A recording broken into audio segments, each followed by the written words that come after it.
Hello students.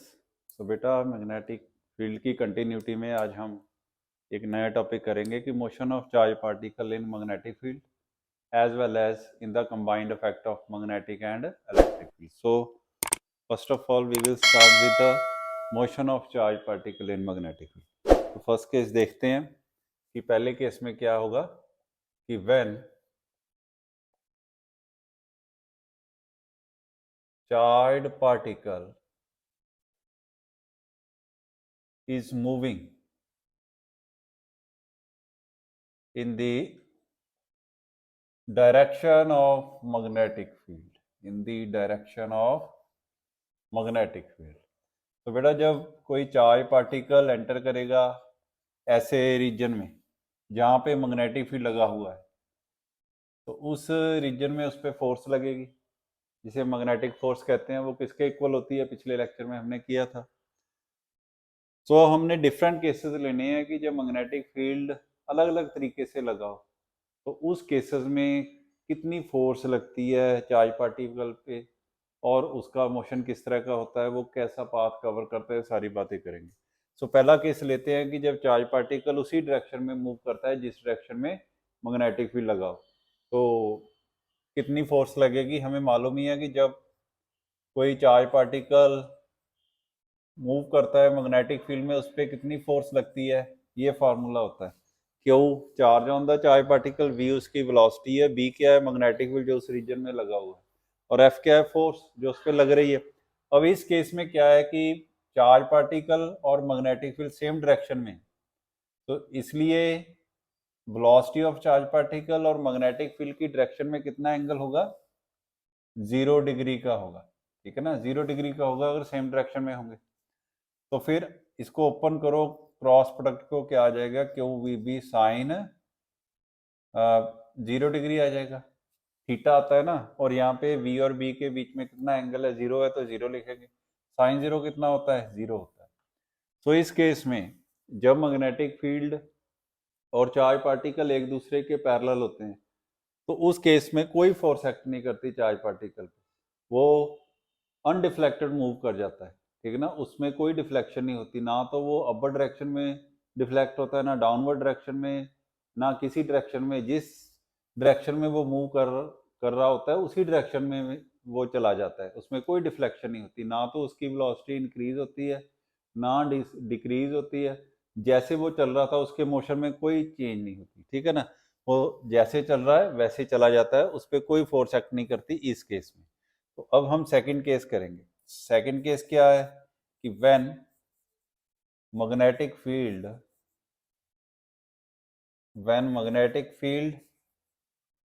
is acting perpendicular to the direction of motion,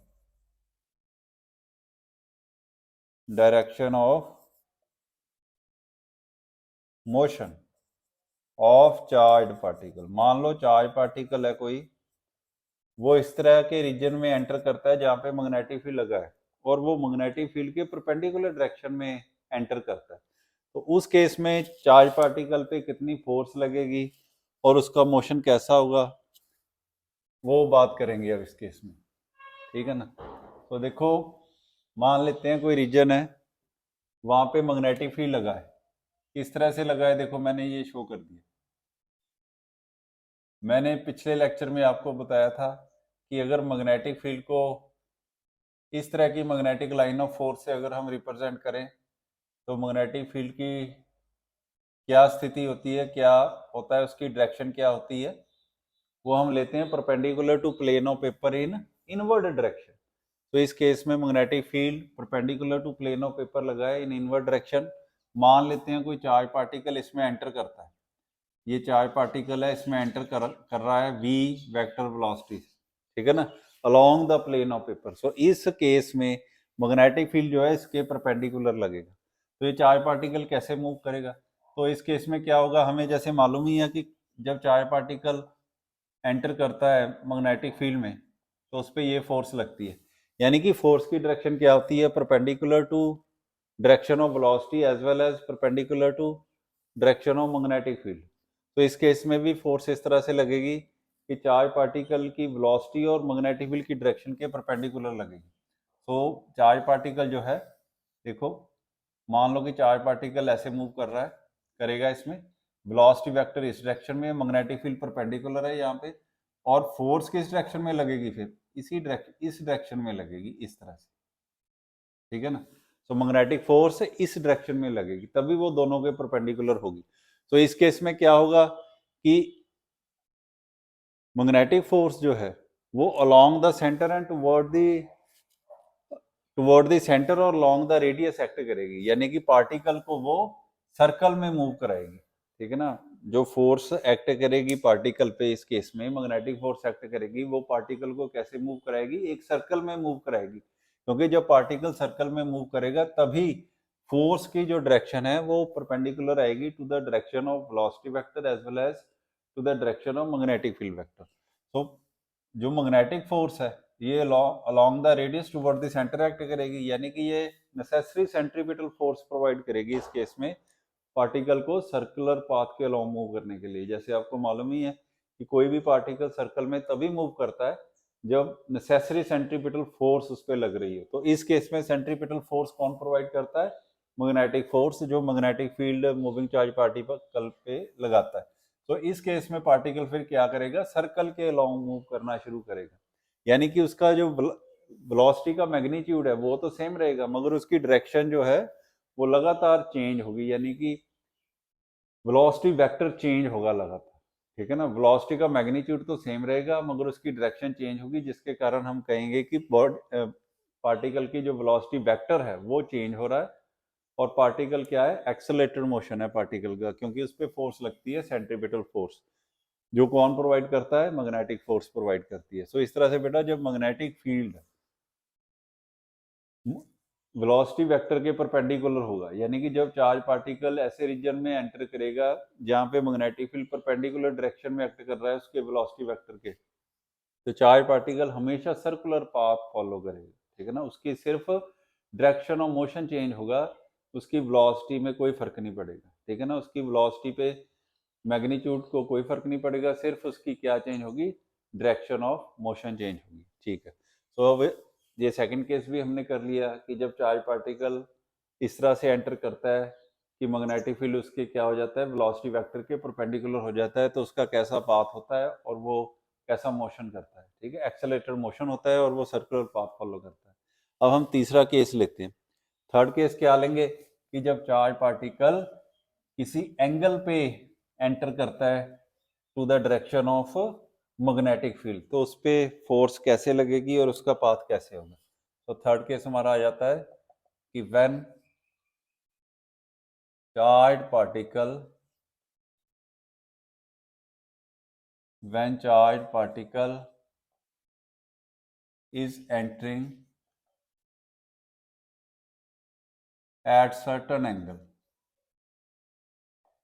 is entering at certain angle to the direction of magnetic field, to the direction of magnetic field।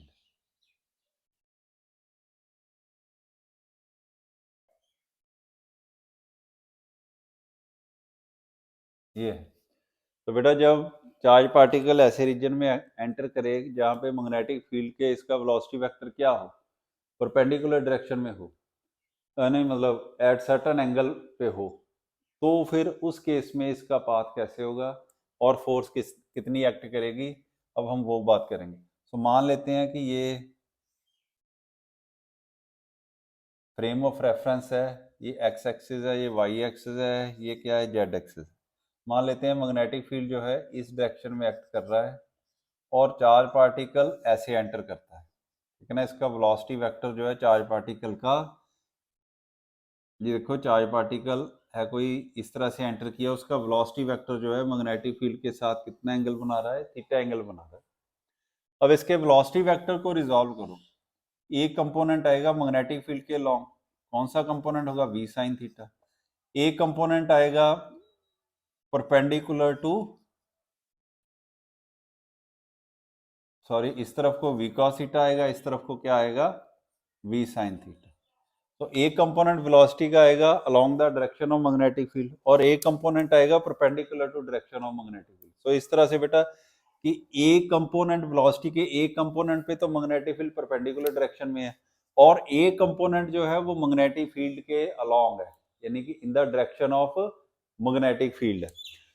सो क्या होगा कि ये जो component है perpendicular component जो है, ठीक है ना, जो परपेंडिकुलर कंपोनेंट है इस पे फोर्स लगेगी इस मैग्नेटिक फील्ड के कारण। कितनी फोर्स लगेगी, ये देखो परपेंडिकुलर कंपोनेंट पे फोर्स लगेगी, कितनी लगेगी, Q इंटू कितनी लगती है, V vector cross B vector लगती है ना, V vector cross V vector. अगर इसको हम ओपन करें तो कितना आ जाता है, ये आ जाता है Q V B sine theta आ जाता है, ठीक है ना। यहाँ पे देखो V की जगह हम क्या यूज करेंगे, ये कंपोनेंट V साइन थीटा, ये आ जाएगा Q into V sine theta B। और आगे फिर क्या होगा, ये देखो आगे साइन थीटा है, साइन और थीटा क्या होता है कि वेलोसिटी और मैग्नेटिक फील्ड में डायरेक्शन होती है, एंगल होता है। यहाँ पे देखो इस ये कंपोनेंट किस डायरेक्शन में है, इस डायरेक्शन में वाई एक्सिस के अलोंग, मैग्नेटिक फील्ड किस डायरेक्शन में एक्स एक्सिस के अलोंग, तो एंगल कितना होगा दोनों में 90 डिग्री का। तो यहाँ पे साइन कितना आ जाएगा 90, तो क्या बन गया Q V B sine theta आ गया, क्योंकि साइन 90 कितना होता है 1 होता है, इसकी जगह 1 लिख देंगे। तो इतनी फोर्स एक्ट करेगी परपेंडिकुलर कंपोनेंट ऑफ वेलोसिटी पे, और जो कंपोनेंट वेलोसिटी का मैग्नेटिक फील्ड के अलोंग है, ठीक है ना, यानी पैरेलल कंपोनेंट ले लेते हैं, उस पर कितनी फोर्स लगेगी, वो लगेगी, वो भी लिख लेते हैं v क्रॉस b वेक्टर। इसे ओपन करो, v की जगह क्या आ जाएगा v cos थीटा, b तो b आएगा और sine of the angle between two, ये v cos थीटा और b में कितना एंगल है, दोनों सेम डायरेक्शन में है तो जीरो आएगा। तो कितनी फोर्स लगी क्यू v साइन जीरो कितना होता है जीरो होता है, तो कितनी फोर्स लगी जीरो लगी। यानी कि जो हॉरिजॉन्टल कंपोनेंट है वेलोसिटी का उस पर कोई फोर्स नहीं लगेगी, यानी कि वो कंपोनेंट अनडिफ्लेक्टेड रहेगा, यानी कि उस पर कोई फोर्स नहीं लगेगी, वो जिस डायरेक्शन में है उसी डायरेक्शन में रहेगा। यानी कि ये वाला जो कंपोनेंट है ये चार्ज पार्टिकल को हॉरिजॉन्टल डायरेक्शन में मूव कराता रहेगा, और जो परपेंडिकुलर कंपोनेंट है वेलोसिटी का उस पर फोर्स जो है इतनी लगेगी। और हमने अभी पढ़ा था कि अगर कोई चार्ज पार्टिकल परपेंडिकुलर डायरेक्शन में एंटर करता है मैग्नेटिक फील्ड में तो वो सर्कुलर पाथ फॉलो करता है। तो ये जो कंपोनेंट है वर्टिकल कंपोनेंट जिसे हम बोल देते हैं, ये वाला परपेंडिकुलर कंपोनेंट, इस पे फोर्स जो है वो मैग्नेटिक फील्ड जो है वो परपेंडिकुलर डायरेक्शन में है। सो इस कंपोनेंट के कारण पार्टिकल जो है वो सर्कुलर पाथ कवर करेगा, और इस वी कॉस थीटा कंपोनेंट के कारण पार्टिकल क्या करेगा, हॉरिजॉन्टल डायरेक्शन में मूव करेगा, ठीक है ना, क्योंकि ये वाला कंपोनेंट तो अनडिफ्लेक्टेड रहा, अब अनअफेक्टेड रहा, ठीक है ना, तो जिसके कारण ये चेंज नहीं होगा, ये पार्टिकल को हॉरिजॉन्टल डायरेक्शन में मूव कराएगा। और ये परपेंडिकुलर कंपोनेंट जो है इस पे फोर्स लगेगी, ठीक है ना, परपेंडिकुलर डायरेक्शन में, जो इसे सर्कुलर पाथ में मूव कराएगी। सो पार्टिकल का फिर मोशन इस केस में हम कैसा ले लेंगे, तो इस केस में पार्टिकल का मोशन जो है वो हेलिकल आता है। तो इस तरह से पार्टिकल जो है वो मूव करता है, इस तरह से हेलिकल, यानी कि वो सर्कुलर पाथ भी कवर करता है और हॉरिजॉन्टल डायरेक्शन में भी मूव करता है। सर्कुलर पाथ वो कवर करता है वर्टिकल कंपोनेंट के कारण, और हॉरिजॉन्टल पाथ वो कवर करता है, हॉरिजॉन्टल मोशन वो करता है due to horizontal component of velocity के कारण, ठीक है। So vertical component of velocity के कारण वो सर्कुलर पाथ कवर किया, और हॉरिजॉन्टल कंपोनेंट के कारण उसने हॉरिजॉन्टल पाथ कवर किया, तो नेट उसका पाथ कैसा बन गया, हेलिकल हो गया। सो इस तरह का मोशन पार्टिकल करेगा अगर वो एंगल थीटा पे एंटर करेगा मैग्नेटिक फील्ड के एंगल, ठीक है। तो बेटा ये आपको समझ लग गया होगा। अब हम करेंगे, हमने सारे केस कर लिए हैं कि जब मैग्नेटिक फील्ड के अंदर चार्ज पार्टिकल एंटर करता है अलग अलग एंगल्स पे। तो अब हम बात करेंगे अगर किसी रीजन में कंबाइंड इलेक्ट्रिक और मैग्नेटिक फील्ड लगा हो तो नेट फोर्स कितनी चार्ज पार्टिकल पे लगती है, ठीक है ना, दोनों फील्ड लगे हो, इलेक्ट्रिक फील्ड भी लगा हो और मैग्नेटिक फील्ड भी लगा हो। So motion of charge particle in, यहाँ पे चेंज कर लेते हैं हेडिंग इसका, in combined effect of, in combined effect of electric and magnetic field, combined effect of electric and magnetic field. So जिस रीजन में दोनों फील्ड लगे हो, इलेक्ट्रिक फील्ड भी लगा हो, मैग्नेटिक फील्ड भी लगा हो, अगर उस रीजन में चार्ज पार्टिकल एंटर करता है तो उस पर कितनी फोर्स लगती है उसकी बात करेंगे। तो पहले कर लेते हैं कि देखो भाई, रीजन में दोनों फील्ड लगे हैं, इलेक्ट्रिक फील्ड भी लगा है और मैग्नेटिक फील्ड भी लगा है। जब चार्ज पार्टिकल उसमें एंटर करेगा, जो इलेक्ट्रिक फील्ड करके फोर्स लगती है जिसे हम इलेक्ट्रोस्टैटिक फोर्स कहते हैं, वो वेलोसिटी पे डिपेंड नहीं करती। चार्ज पार्टिकल चाहे रेस्ट में हो चाहे मोशन में हो, उस पर इलेक्ट्रोस्टैटिक फोर्स लगेगी ही अगर वहां पे इलेक्ट्रिक फील्ड लगा है। मगर मैग्नेटिक फोर्स जो है वो वेलोसिटी पे डिपेंड करती है, तो वो तो तभी लगती है जब चार्ज पार्टिकल मोशन में हो।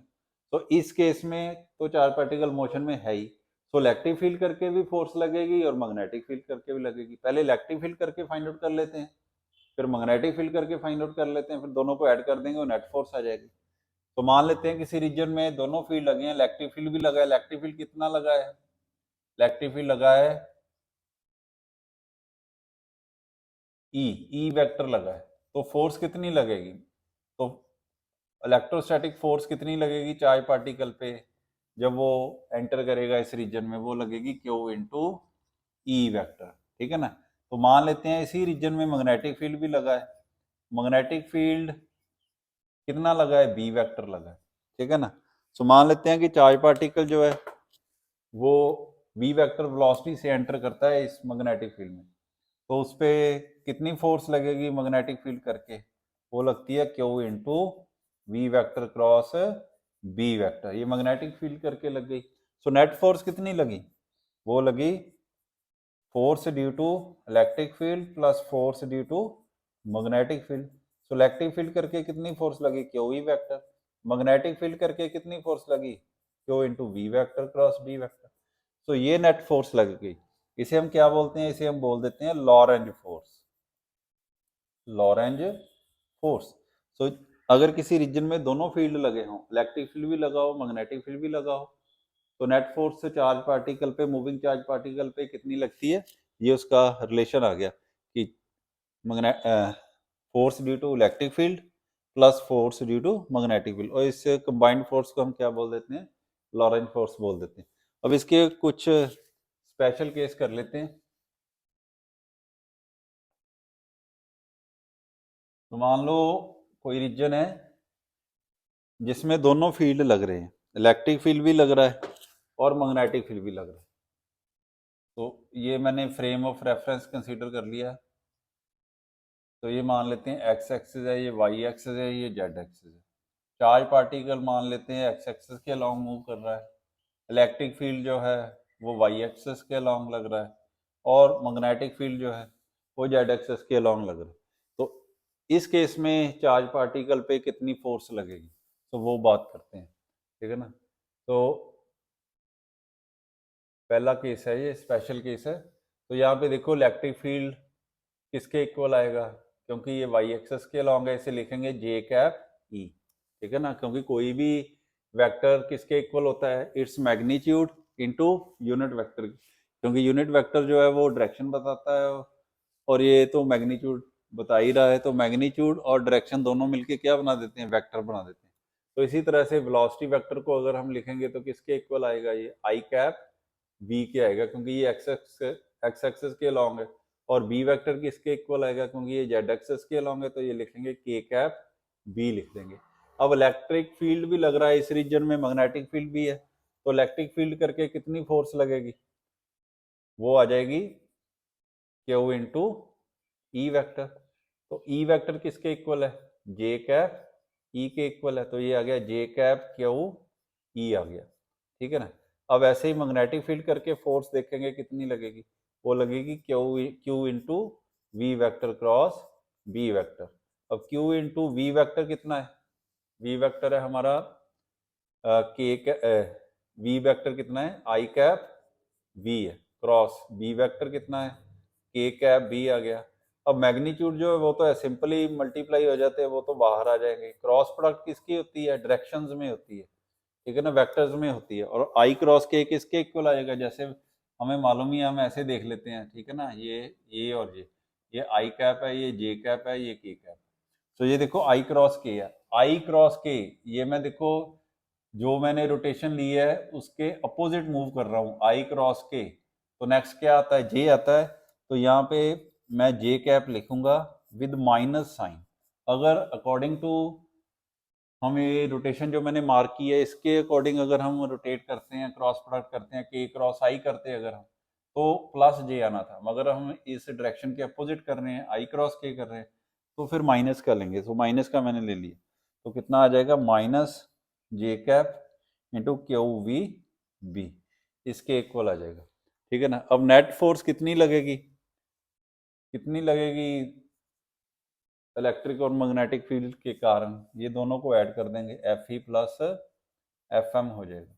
तो ये कितना आ गया, ये आ गया हमारा J cap Q E minus J cap Q V B.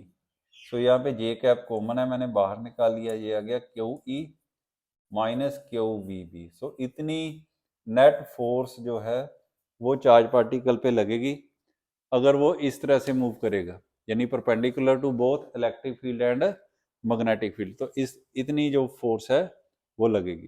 तो यहाँ पे देख लो बेटा कि साफ दिखाई दे रहा है कि अगर क्यू ई जो है वो क्यू वी बी के इक्वल हो जाए, ठीक है ना, क्यू ई जो है क्यू वी बी के इक्वल हो जाए, क्या मतलब है कि जितना इलेक्ट्रिक फील्ड फोर्स लगा रहा है उतनी ही मैग्नेटिक फील्ड फोर्स लगाए अगर इस केस में, तो नेट फोर्स कितनी हो जाएगी, तो नेट फोर्स जीरो के इक्वल हो जाएगी, क्योंकि दोनों एक दूसरे को कैंसिल कर देंगे।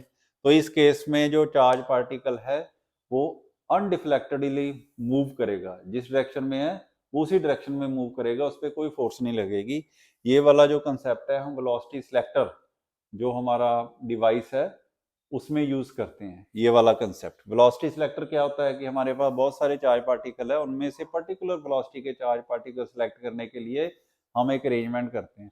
सो उस अरेंजमेंट में ये वाला कंसेप्ट यूज किया जाता है कि अगर इलेक्ट्रिक और magnetic field same equal amount of force लगाएं चार्ज पार्टिकल पे, तो नेट फोर्स कितनी होती है, जीरो आ जाती है इस केस में। इस केस में का क्या मतलब है कि जब चार्ज पार्टिकल मूव करता है perpendicular to both electric and magnetic field, इसी केस में ये वाला कंसेप्ट यूज होता है। यानी कि ये कंडीशन हमें लानी पड़ती है कि इलेक्ट्रिक फील्ड और मैग्नेटिक फील्ड एक दूसरे के भी परपेंडिकुलर होते हैं और डायरेक्शन ऑफ मोशन के भी परपेंडिकुलर होते हैं, तभी ये कंडीशन जो है वो हम अप्लाई करके तो नेट फोर्स जीरो कर सकते हैं, और ये वाला कंसेप्ट हम वेलोसिटी सिलेक्टर में फिर यूज करते हैं। ठीक है ना। सो ये था। अब इसके बाद देखो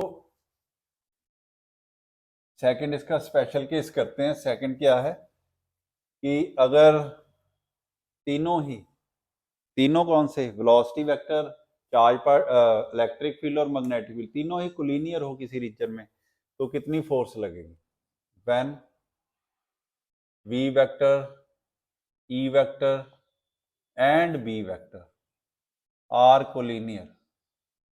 ठीक है ना। कोलिनियर का मतलब है एक लाइन के लॉन्ग अगर मूव कर रहे हो तो कितनी फोर्स लगेगी। तो हमने पहले ही बात की है कि अगर कि नेट फोर्स लगती है कि force due to electric field plus force due to magnetic field. अब मैग्नेटिक फील्ड करके फोर्स कितनी लगती है, वो लगती है Q into V vector cross B vector.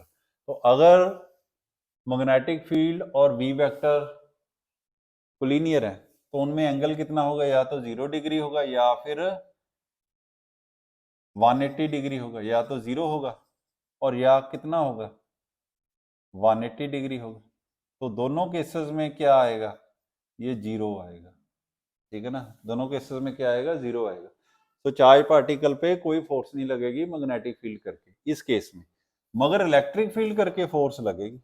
तो नेट फोर्स चार्ज पार्टिकल पे कितनी लगेगी, जितना कि इलेक्ट्रिक फील्ड उस पर फोर्स लगाता है। सो अकेला इलेक्ट्रिक फील्ड उस पर फोर्स लगाएगा चार्ज पार्टिकल पे, सो उसका सिर्फ मैग्नीट्यूड चेंज होगा, उसकी डायरेक्शन चेंज नहीं होगी, क्योंकि फोर्स लग रही है इलेक्ट्रिक फील्ड करके। ठीक है ना। और ये फोर्स जो है पार्टिकल की वेलोसिटी का मैग्नीट्यूड चेंज करेगी, या तो इंक्रीज करेगी या डिक्रीज करेगी, डिपेंड करता है कि इलेक्ट्रिक फील्ड किस डायरेक्शन में लग रहा है, उसकी डायरेक्शन ऑफ मोशन के अपोजिट में लग रहा है या सेम डायरेक्शन में लग रहा है। ठीक है ना।